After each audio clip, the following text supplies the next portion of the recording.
ఇప్పుడు 7వ ప్రాణాయామం పేరు ఉద్గిత ప్రాణాయామం గురించి మనం ఇప్పుడు చెప్పుకుంటున్నాం.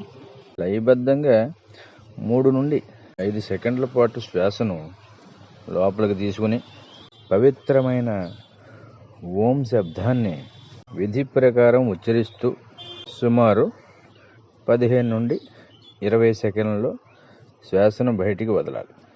ఒకసారి ఉచ్చారణ పూర్తయిన తర్వాత మళ్ళీ లయబద్ధంగా 3 నుండి 5 సెకండ్ల పాటు శ్వాసను లోపలికి తీసుకుని మళ్ళీ 15 నుండి 20 సెకండ్లలో ఓం ధ్వనితో బయటకు వదలండి.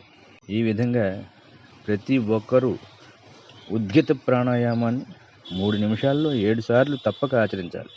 అసాధ్యకరమైన రోగాలు మరియు గుప్త రోగాలతో బాధపడేవారు మరియు ధ్యాన సాధకులు తమ శక్తిని బట్టి 5 నుండి 10 నిమిషాలు లేదా అంతకంటే ఎక్కువ సమయం వరకు ఉద్గిత ప్రాణాయామాన్ని చేయవచ్చు.